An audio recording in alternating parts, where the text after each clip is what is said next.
Okay, so I am back. So hopefully I can get these two videos together. I have no clue. Okay.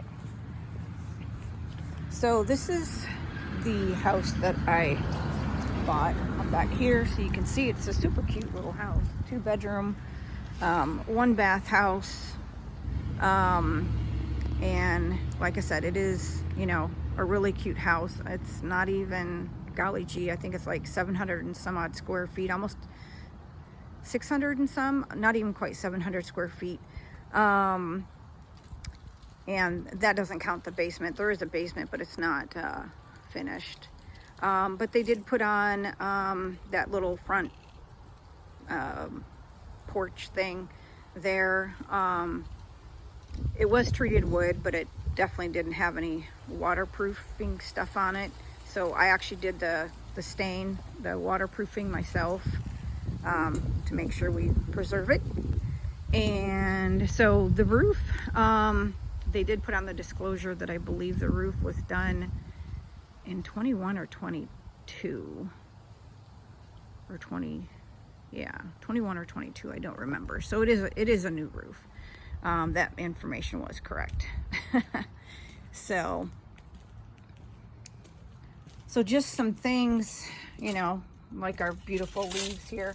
And I don't know if you can see it. One of the things that I'll show you from the inside is a couple of these, the windows, especially on this side of the house, and I think it's just this side of the house, it has condensation in between the window panes. And so I did reach out to see, you can, I mean, I can see it, I don't know if you can, but I did contact a window guy, and he said that it was going to be like several $100s, I think, to do one or maybe two, I'm not sure, but I was like, okay, well, we'll just wait on that. They also did put in this walkway that goes in between the house and the garage. So that was nice as well. And so as you can see that I stained that as well with waterproofing stuff.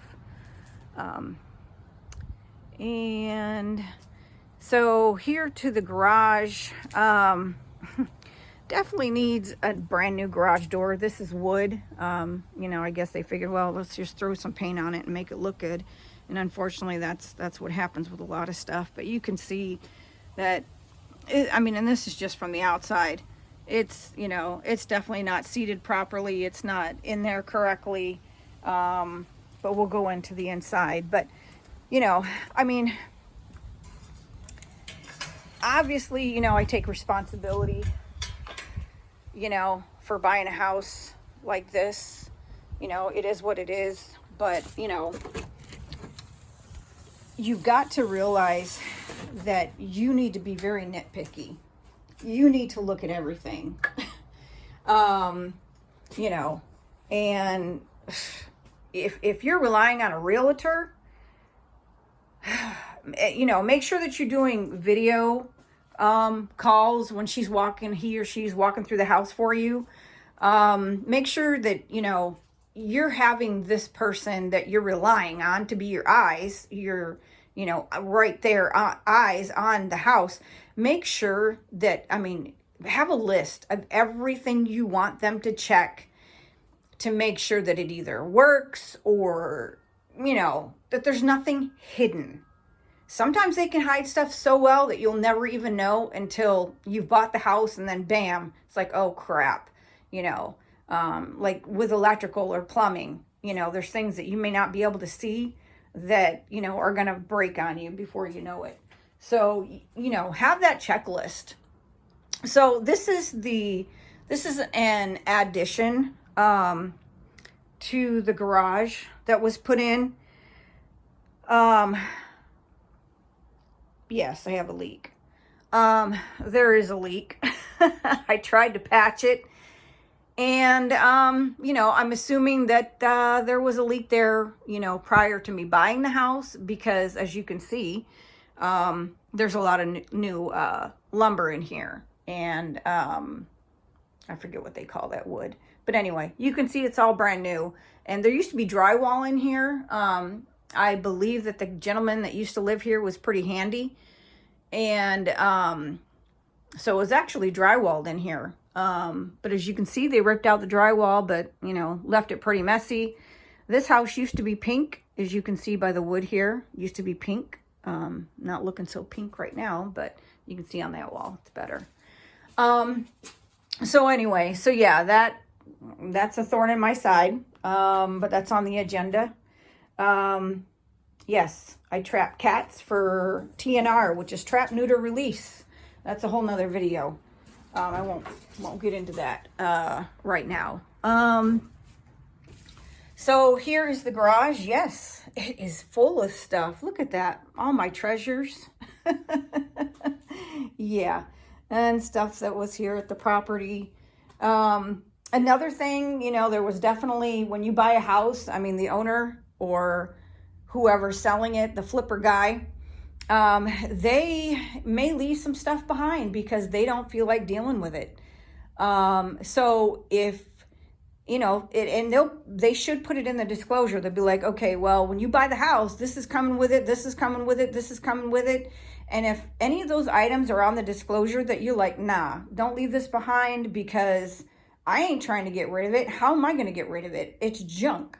So make sure you're aware of that. If there's anything on the property, make sure that they're not leaving anything behind that you got to deal with later.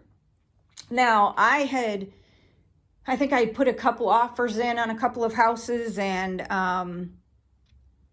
that didn't go through. And so I was, you know, getting kind of anxious about, you know, buying. So I was like, okay, the stuff that's here, fine, so be it, whatever, I'll deal with it. So in the garage was a huge rolled up brand new carpet. The carpet was like so old, it wasn't worth anything. I mean, granted, it was brand new. So I actually gave that away free to somebody. This umbrella was here. I haven't used it. I'm sure it cost a lot of money at some point because it's definitely a heavy duty umbrella.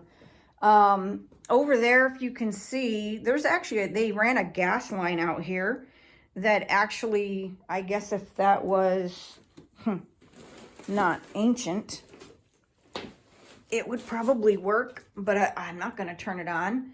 That is, I don't know what you would call it, a furnace or something. It produces heat. It's a heating source for the garage. Like I said, the guy was obviously handy. So that still sits here. I don't know. I'd probably get rid of that for some metal scrap, but it's still connected to the gas line. I'm assuming it's off.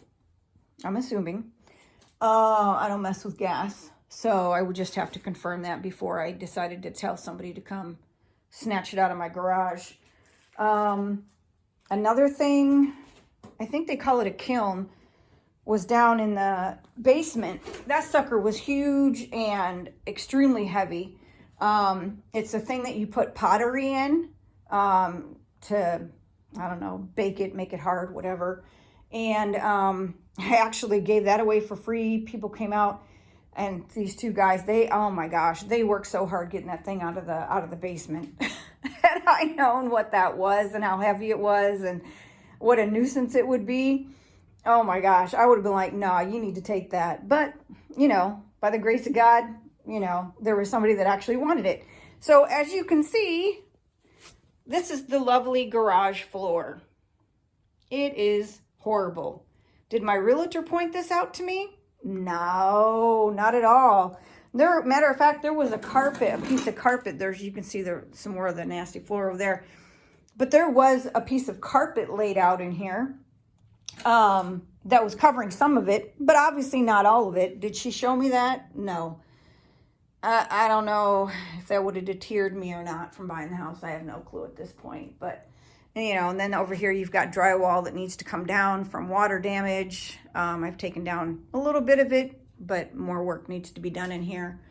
So as you can see, the garage door, I mean, it's an old wooden door. You can see the light coming through. It's, you know, it doesn't even go down as far as it should, just the way that they have it hung.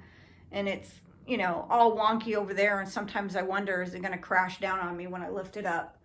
You know, but it is what it is. Alrighty, so I think that's, you know, and then the mess that was out there in the yard. But anyway, so, I mean, my plans for this room are to definitely, you know, get it fixed back up, get the leak repaired, most Ricky tick, because winter is upon us. And then get this room fixed back up for my cat adventures. So come back out here. And got my little cat houses. So the yard is what it is. The moles pretty much destroyed between the moles and my dogs. But I love my dogs. I don't love the moles, but I do love my dogs. So I think that is pretty much it for out here. Yeah, I think that's it. And at least that's where the gas line is. I mean, it was good that they put this little thing here, because that's actually where the gas line's coming through. That goes out to the garage. So definitely no digging right there. Okay, so let's go downstairs. We're gonna go in the house and you're gonna end up seeing my dogs. There's Daisy. Daisy dog. Diddy dog. Yeah. All right, stay. All right, so come in here to the kitchen right quick. Don't mind the mess. I mean, there's definitely clutter and everything, because the only storage I have is down in the basement. As you can imagine, with the size of this house, that's where all the storage is. So, so it's a pain having to go up and down the stairs for things, but whatever. Okay, so so you can see the lines, all those lines, that's condensation in between the windows. That was here when I moved in. That was definitely not a new problem, and it wasn't mentioned by the real estate agent. And that's on this window, and then there's another window in the living room that's exactly the same. Another huge thing, and this is very irritating. These windows are double hung windows, which means that the top can come down, or you can lift up the bottom window. So whichever way you want the wind to come in, you want it to come in through the top, or you want it to come in through the bottom. Well, since these windows are so old, unfortunately, the majority of them do not function, or they don't function to where you can use them anyway. If I was to unlock these, that top window would go boom, because the mechanisms that are on the sides there that control the up and down motion of the windows are broken on this window, the window in the living room, and one of the windows in my bedroom. There's 2 windows in my bedroom, and only one of them functions. It's nice in the spare bedroom where I have some cats. It's nice in the spare bedroom. Both of those windows work. But yeah, these are non-functioning windows. I did try to fix them on my own. I ordered the pieces that I needed, and due to the fact these windows have been here so long, the new pieces, even though they're the correct pieces, are too big to fit in the space. And so I tried to follow them down, and then I just got frustrated with it. The dumb thing got stuck in there, wouldn't even move. And so I was like, forget it, you know. I obviously either need to have more patience, or I need to hire somebody when I'm rich. So yeah, so, you know, obviously when you go to buy a house, check the windows, make sure all the windows open and close properly. Be careful, do it slow, because if it's like any of these windows, that top window is just going to go bang. It's going to come right down. So be careful. And then these things here, some of these, this has both. But you can see there's, you know, damage here, but that is what it is. But some of these are missing. Some of these are broken. Yeah, some of these are broken. But, I mean, these are cheap enough to replace. These, you know, 2 pieces here, they're cheap enough. Not a big deal. But the fact that you can't use your windows, that is a big deal. So make sure you're checking your windows. They did put in some wood cabinets. I'm thankful that they are actually wood, because that means I can repaint them. Excuse me, my dog's getting something out of the recycle bin that she thinks she needs to chew on. But the only thing is, before they painted them, they didn't bother to sand them down.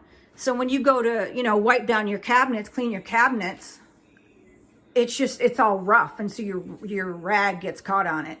So, I mean, obviously not the end of the world, right? Not a big deal. It is what it is.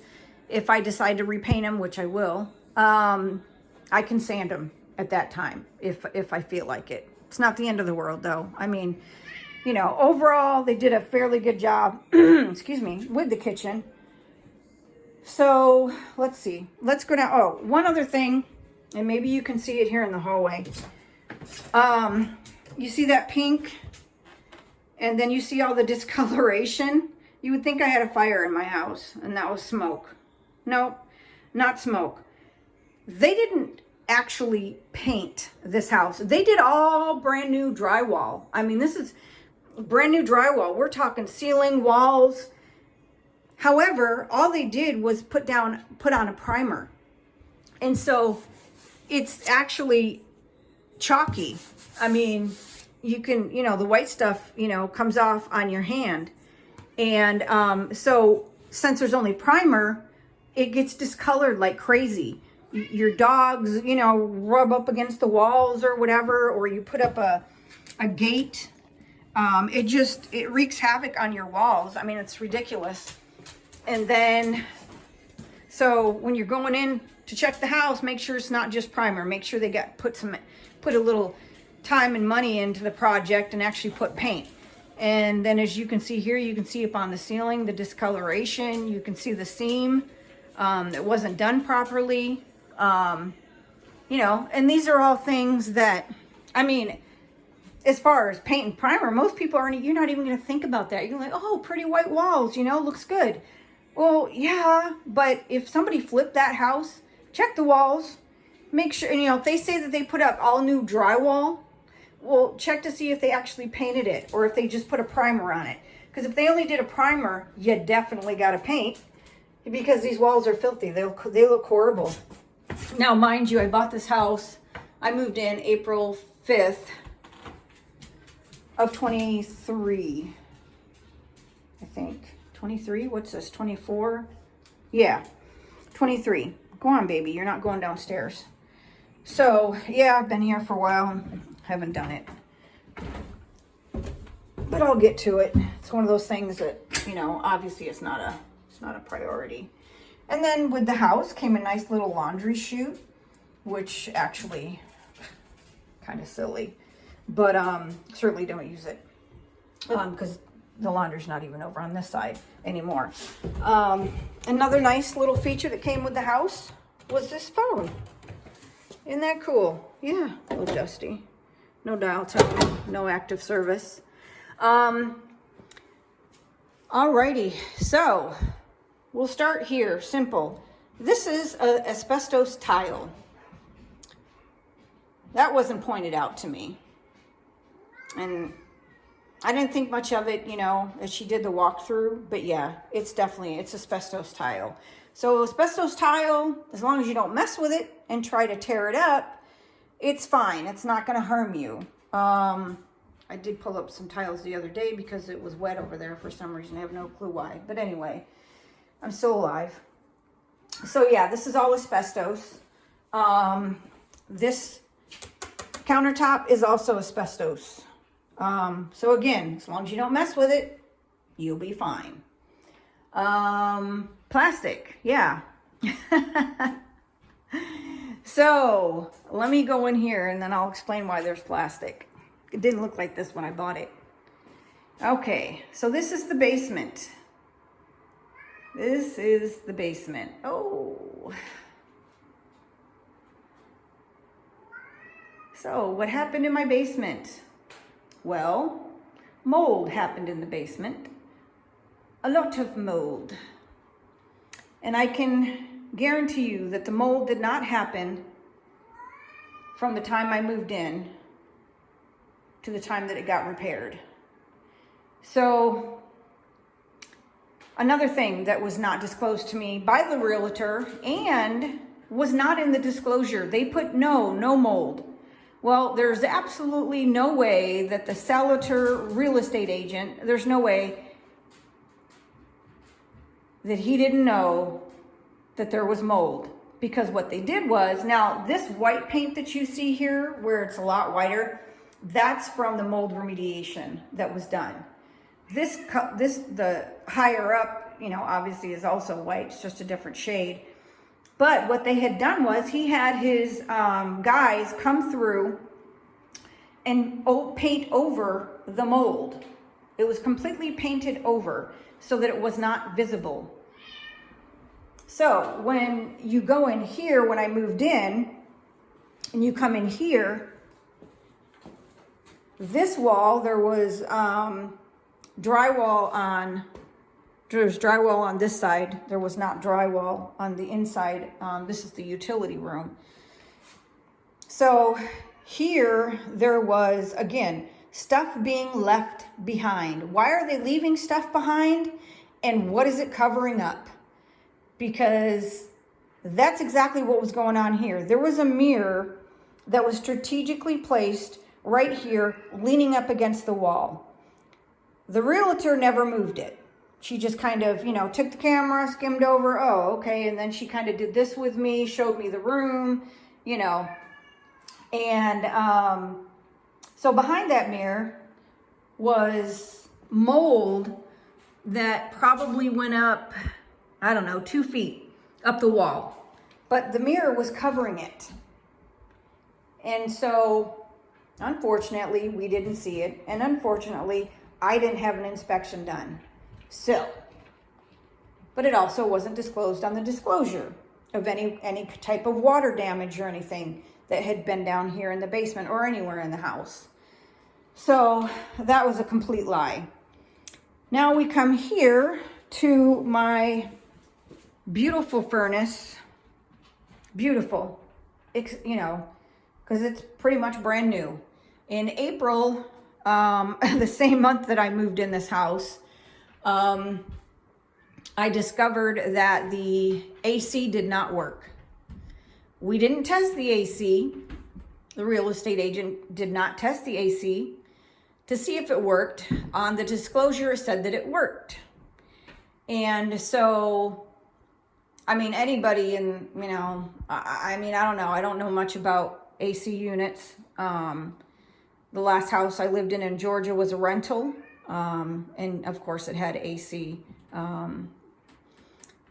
But so the AC didn't work. So I called out a guy to get a quote for the AC. He came down here, looked at the furnace, which was ginormous. That sucker was huge. That should have been a red sign as well, you know, a sign that, hey, this probably isn't, you know, working too well, as big as it was. But anyway, so yeah, he came in, took a look at the furnace. You know, he's a sales guy. Of course, he's going to look at the furnace too, you know.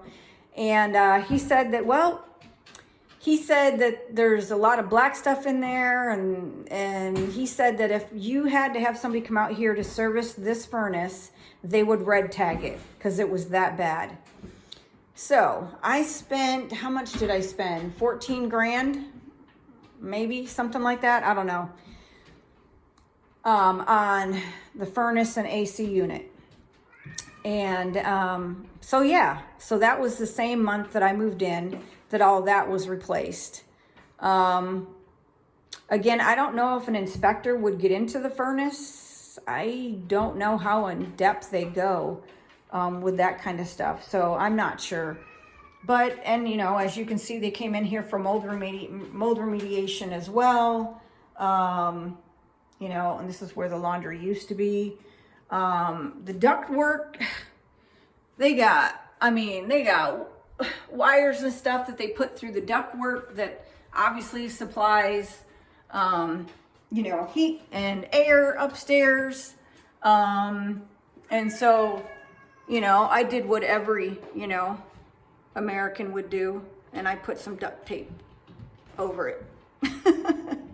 So yeah, I'm not sure how that gets repaired.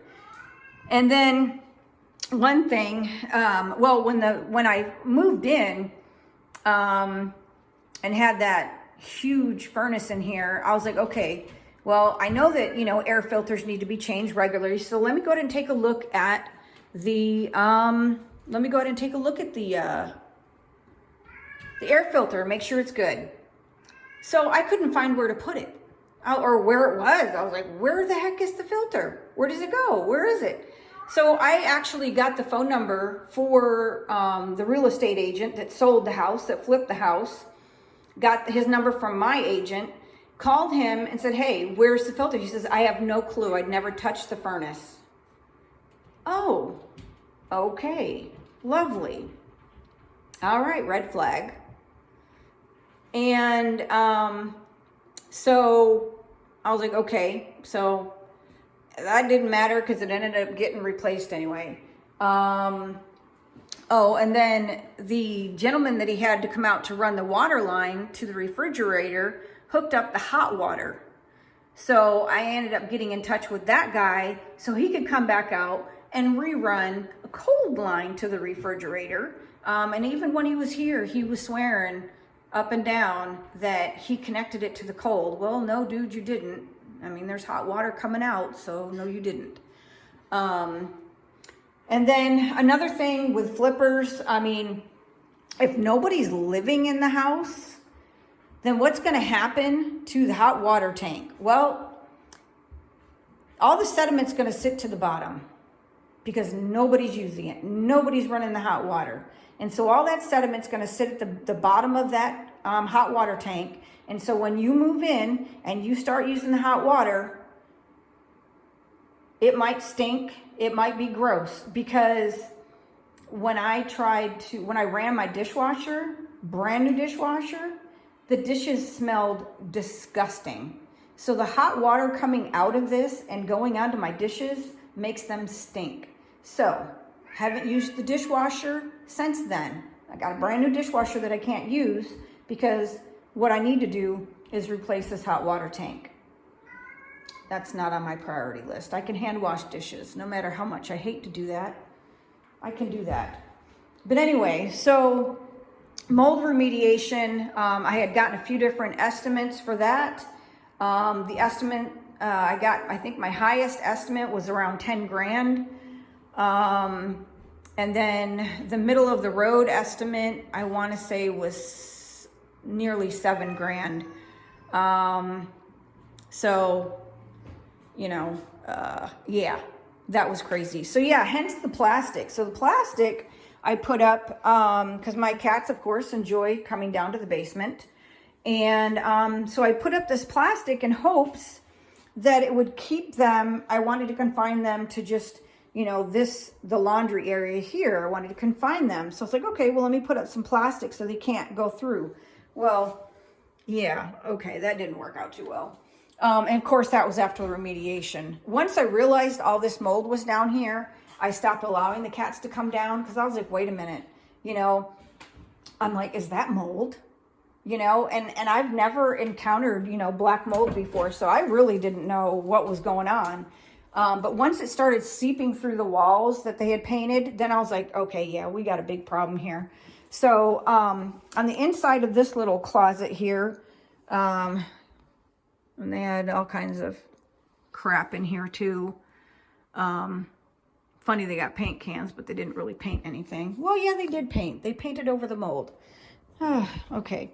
So this had drywall on it, and there was a cabinet door that looked a lot like those cabinets. It was smaller, so I'm not sure where it came from. But anyway, there was a cabinet door that was leaned up against the drywall in this little closet. So when that was moved, black mold. So again, here's this guy, you know, with zero integrity. Obviously, he was never a Marine. Zero integrity. And, you know, hey, just, you know, cover it up. We got something that you can put, you know, to hide the mold. And so, yeah, so that's exactly what they did. They covered up what they didn't want to fix. Now, when I was recently looking at changing my homeowner's insurance and auto insurance, try to get something cheaper to save some money, I noticed on something that they had sent me, the new company that I was thinking about going with, something it sent me that in 2019, obviously years before I moved in here, there was something about mold or mildew or something damage or something. So I'm wondering, and I need to call my insurance company and ask them if they have, what does that mean? Does that mean that somebody tried to put in a claim with an insurance company back in 2019 for this issue? So, I mean, obviously I couldn't put in a claim for it. I knew that. I'm not dumb. You know, it was pre-existing, you know, prior to me purchasing the home. So, you know, that wasn't going to work anyway. And that's my cat meowing. So, you know, if you are, you know, a first-time home buyer, look at everything. Be picky. You've got to be picky because it's your money. It's your home. And if there's stuff that goes wrong with it after you get into the house, you're stuck. You know, you are stuck. And so just make sure that, you know, check the windows, turn on the air conditioning. I don't care if it's the dead of winter. Turn on the air conditioning and make sure it's blowing cold air. Make sure the heater's pumping out good air. Make sure that, you know, the furnace isn't 100 years old. I mean, that stupid thing, that had been in here, oh golly gee, I want to say the 70s. So yeah, you know, I mean, just look at everything. Don't take the seller's word for it or the real estate agents that's promoting the property. Don't take their word for it. And especially if you see that, oh, new drywall was put up or whatever, you know, well, think to yourself, was there, you know, water damage at some point? Is that why they did the new drywall? Okay, there's new drywall. Is it painted or is there just the primer on there? If the wall is chalky, then that's primer. That means they did not go over it with a coat of paint. There's my cat that's meowing. Her name is Baby. Yes.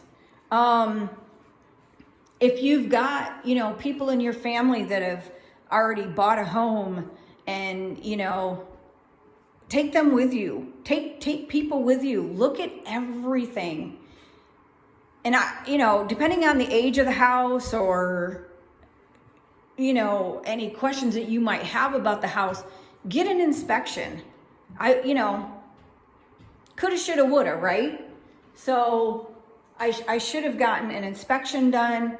And then if they weren't willing to do the mold remediation, I definitely would not have bought the house. And then whatever else they might have found, you know, if they actually checked the furnace to see that it was on its last leg, or, you know, I don't know what inspectors, what their little checklist looks like, you know.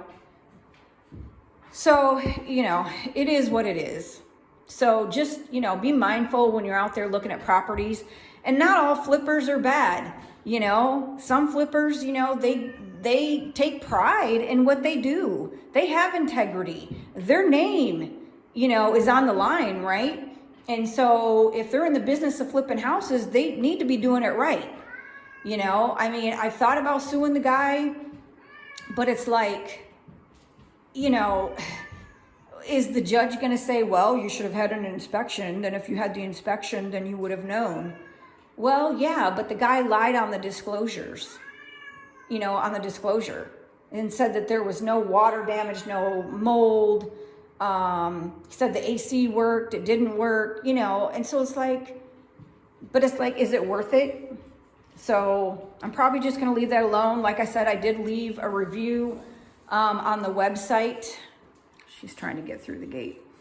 I did leave a review on the company website where he works, you know, and I did specify that, you know, I had no hard feelings or, you know, nothing bad to say about the company itself. But, you know, I did specify that he, as an agent, has no integrity because of what he did. Zero integrity. I have no respect for people like that because, you know, you're leaving a mess for other people to take care of, you know, and when you're buying you know, a house for $135,000, you probably don't have, you know, the money to put in a brand new furnace, brand new AC, mold remediation. You don't have the money for that. So what are you doing? You put it on credit cards, you know? So, but, so yeah, just, you know, just be, you know, be careful when you're out there home buying. You know, and take your time through the process. If you're not in a time crunch, take your time. And if all you have is a real estate agent, you know, to be your eyes and to be your voice, then you make sure that when you're on those video calls walking through the houses, that you're having her check everything. Checking everything, looking at everything, touching things. You know, she's working for you or he's working for you. They are working for you. They're making money off of you. And I think that what happened with the real estate agent that I was working with, she was used to working with clients that could afford more. And I had her kind of driving here and there, you know, and it was winter out here still in Michigan. And, you know, I think that she got tired of it. And I think that she kind of lost interest, or maybe she never had the interest to begin with. She was just looking at, okay, let's get through this. Let's get her a house so I can get, you know, fatten up my pockets a little bit. You know, and unfortunately, that's how a lot of real estate agents are. They don't care. Okay, so if they act like they care, they may or may not. You know, this is about you. So you need to make sure that you're doing your job, everything that you can do to make sure that you don't get duped. Okay, so, all right, so that's the end of this. I just, you know, I'm going to talk about Jesus a little bit. So anybody that's not interested in hearing about, you know, the goodness of God, you can go ahead and sign off of this video. But yeah, I mean, the goodness of God though, you know what? I mean, God will get you through whatever you got going on. You just have to have the faith and you have to keep the hope because God will get you through. You just have to pray, pray, pray. Ask the Lord to guide you through the situation. And with this mold remediation, that's what I did. I was like, okay, I know I got to get this taken care of because I don't know if it's coming up through my vents, you know, and affecting me, affecting my animals. And I definitely didn't want that, you know. And so I was like, Lord, please, you know, direct me where I need to go to where I can get help, because I don't have the money for this. And so, you know, I went on Google and since I'm a veteran, and I tell you what, being a veteran, there are definitely benefits out there for you. And I am 100% disabled. And so that actually, you know, adds to what's available to me out there as far as help is concerned. So I was able to reach out to a couple of veterans groups. One was through the state. It was the Michigan Veterans Administration, I believe that's what it was. And then the other agency was called 92 for FOR 22. So 92 for 22. That was another Marine Corps. That's a Marine Corps group, a nonprofit organization that helps veterans that need financial assistance, and they might help with other things too. But I don't know how to turn my camera around, so that's why you're still looking at my basement. I do apologize for that, but anyway, so yeah, so I mean, the Lord, you know, sent me in the direction of these places. I reached out, and you know, I was patient and, you know, patient and hopeful. You know, I was very hopeful, you know, that I was going to be able to get help from either one or multiple organizations to pay for the mold remediation. And so, you know, by the grace of God, you know, those two agencies came through for me, you know, but it was God pointing me in the right direction, you know, and keeping me at peace. He kept me, you know, feeling at peace, you know, and there's, you know, other things I've dealt with this house and everything, but God is always there for us. He is always going to come through. It may not be when we want him to come through on our time, but he will always come through. He is always on time. He is always on time. God is always on time. So you just, you know, keep your faith. Keep your faith strong in the Lord, and he will get you through whatever it is you're going through. So I appreciate you guys watching my video today. You guys have an awesome day. And I will update you once I reach out to my insurance company and ask them about that thing that was notated from 2019. Because I am definitely curious about that. And if it's anything worth sharing, I'll let you guys know. But I appreciate you guys joining me today. And I'll definitely be putting out, you know, more videos, you know, just trying to be helpful to others. So, and I do have, I'm going to be coming out with another video. I had bought a condo in Washington State. I wasn't even there for 2 years, and boy, did I do it. Oh, Lord. Wait till you hear that story. God came through. That was just amazing. I mean, it was unbelievable. I mean, when you hear this, you could be like, there's no way. And yes, there's God's way. So it's an amazing story, amazing testimony of what God did in my life. So, you know, he keeps doing wonderful things in my life, whether I necessarily deserve it or not. But all right, you guys have a wonderful, wonderful day and a blessed day.